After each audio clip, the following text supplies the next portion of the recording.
കർണാടക ഫോറസ്റ്റിനുള്ളിൽ നിന്ന് അതിർത്തി കടന്ന് കേരളത്തിലെ ജനവാസ കേന്ദ്രത്തിലെത്തുന്ന കാട്ടാനക്കൂട്ടങ്ങൾ പാണത്തൂരിലും പരിസരങ്ങളിലും ജനങ്ങളെ ഭയപ്പെടുത്തുന്നു. വനംവകുപ്പ് സ്ഥാപിച്ച സോളാർ വേലിയും കടന്ന് കേരള അതിർത്തിക്കുള്ളിൽ എത്തുന്ന കാട്ടാനക്കൂട്ടങ്ങളെ ഭയന്ന് തോട്ടം തൊഴിലാളികളും കൂലിപ്പണിക്കാരും അടക്കമുള്ളവർ നേരത്തെ വീടുകളിൽ അഭയം പ്രാപിക്കുകയാണ്. പകൽ മുഴുവൻ കർണാടക കാട്ടിനുള്ളിൽ കഴിയുന്ന ആനകൾ സന്ധ്യയാകുന്നതോടെ സോളാർ വേലി കടന്ന് കേരളത്തിലെ നാട്ടുംപുറങ്ങളിൽ എത്തുകയാണ്. കഴിഞ്ഞ 3 തവണയായി പാണത്തൂരിൽ എത്തുന്ന ആനകൾ സംഹാര താണ്ഡവമാടി നശിപ്പിച്ച കാർഷിക വിളകൾക്ക് കണക്കില്ല. കഴിഞ്ഞ ദിവസം രാത്രി റോഡിലൂടെ പാണത്തൂർ ടൗണിനോട് ചേർന്ന പരിയാരം പാലത്തിനടുത്ത് വരെ എത്തിയ 7 ആനകളെ വനംവകുപ്പ് ഉദ്യോഗസ്ഥർ പടക്കം പൊട്ടിച്ചും വലിയ ശബ്ദമുണ്ടാക്കിയും കർണാടക വനത്തിലേക്ക് തുരത്തിയിരുന്നു. അർദ്ധരാത്രിക്ക് ശേഷം കർണാടക കാട്ടിലേക്ക് പോയ ആനകൾ പിറ്റേ ദിവസം സന്ധ്യയ്ക്ക് വീണ്ടും പാണത്തൂരിൽ തന്നെ എത്തി. അതിർത്തിയിൽ കാര്യക്ഷമമല്ലാതിരുന്ന കാര്യങ്ങാനത്തെ സോളാർ വേലിക്ക് ഇടയിലൂടെ 3-ാം തവണയും എത്തിയ കാട്ടാനകൾ തെങ്ങുകൾ, കവുങ്ങുകൾ, വാഴകൾ, മറ്റു കാർഷിക വിളകൾ തുടങ്ങിയവ ചവിട്ടിമെതിച്ചു. കാര്യങ്ങാനത്തെ പത്മനാഭൻ, ഏലിയാമ്മ, ജോൺ, ഇവരുടെ മകൻ എന്നിവരുടെ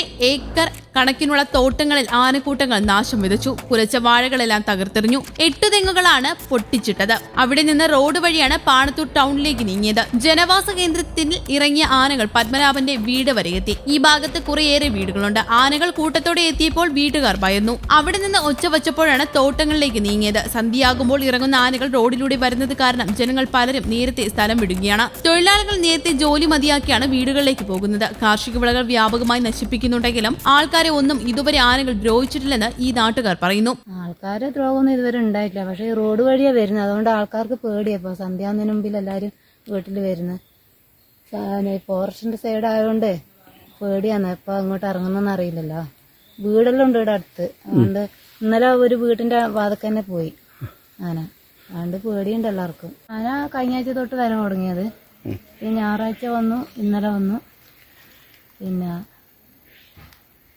ആനെല്ലാം വാഴയെല്ലാം കളഞ്ഞു, തെങ്ങും തൈ 8 കളഞ്ഞു, കായ്ക്കാറായ തെങ്ങും കളഞ്ഞു, പൈപ്പെല്ലാം പൊട്ടിച്ചിട്ടുണ്ട്.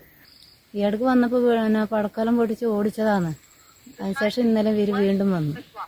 കർണാടക വനത്തിൽ നിന്ന് സ്ഥിരമായി അതിർത്തി കടന്നെത്തുന്നതിൽ 7 ആനകളുണ്ടെന്ന് വനംവകുപ്പ് അധികൃതരും സമ്മതിക്കുന്നു. ഒരു കൊമ്പനും ഒരു കുട്ടിയും ഈ ആന സംഘത്തിലുണ്ട്. വനംവകുപ്പിന്റെ RRT സംഘവും ഫോറസ്റ്റ് ഉദ്യോഗസ്ഥരും ആനകളെ തുരത്തുന്നതിന് സദാസമയവും രംഗത്തുണ്ടെങ്കിലും ആനകളുടെ പരാക്രമം അവസാനിക്കുന്നില്ല എന്നാണ് നാട്ടുകാർ പറയുന്നത്. 5-6 വർഷം മുമ്പ് വന്നിട്ടുണ്ടായിരുന്നു ആന.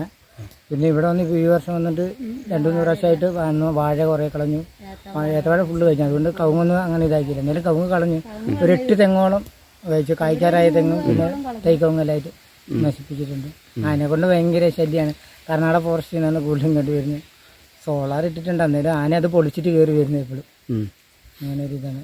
കുറേ പേര് അപ്പുറത്തോട്ട് താഴെ ഓരോരുത്തരെല്ലാം കവുങ്ങും കാര്യങ്ങളും കുറേ പേര് ഇത് കളഞ്ഞിട്ടുണ്ട്. വാഴയും തെങ്ങും ഇതില്ല. വലിയ തെങ്ങ് വരെ കായ്ക്കുന്ന വലിയ തെങ്ങ് വരെ താഴെ അവിടെ ഒരു കാവുണ്ട്. കാവിനവിടെ കളഞ്ഞത്. പനക്കുറത്തിയമ്മേരെ ഒരു കാവുണ്ട്. ആ കാവിന് അവിടെയായിട്ട് കുറേ വലിയ തെങ്ങ് ഇതിന് മുമ്പ് കളഞ്ഞിട്ടുണ്ട്. ഒരു 10-30 തെങ്ങ് 5-8 വർഷം മുമ്പ് കളഞ്ഞിട്ടുണ്ട്. ഇപ്പം പറഞ്ഞ് ഞാൻ വന്നിട്ട് പറഞ്ഞ കളഞ്ഞു വെച്ച് പോയിട്ടുണ്ടാണ്. വലിയ തെങ്ങ് സോളാർ പൊളിച്ചിട്ടാണ് കയറി വരുന്നത്. ഞങ്ങളിവിടെ പണിയെടുക്കുന്നത്. ആൾക്കാരൊക്കെ ദ്രോഹിക്കുവോ? എങ്ങനെ ഇതുവരെ ആൾക്കാരെ തന്നെ ദ്രോഹിച്ചിട്ടൊന്നുമില്ല. കൃഷിനാശം കൂടുതൽ ഇതാക്കുന്നു. ആനശല്യം അവസാനിപ്പിക്കാൻ ശക്തമായ നടപടി ആവശ്യമാണെന്ന് വിവിധ സംഘടനകളും രാഷ്ട്രീയ പാർട്ടികളും പറയുകയാണ്. കർഷക സംഘം ഈ ആവശ്യം ഉന്നയിച്ച് വനംവകുപ്പ് ഓഫീസിന് മുമ്പിൽ ധർണയും നടത്തി. ഇതിന്റെ എല്ലാം പശ്ചാത്തലത്തിൽ അതിർത്തിയിൽ സോളാർ കമ്പിവേലി കാര്യക്ഷമമാക്കാനുള്ള നടപടിയുമായി അധികൃതർ മുന്നോട്ടു പോവുകയാണ്. എന്നാൽ കർണാടക വനത്തിൽ നിന്ന് വരുന്ന ആനകൾക്ക് സോളാർ കമ്പിവേലി ഒരു പ്രശ്നമേ അല്ലെന്ന് ആനഭയത്തിൽ കഴിയുന്ന പാണത്തൂർ മേഖലയിലെ കർഷകരും പറയുന്നു. News desk, Kerala Kaumudi.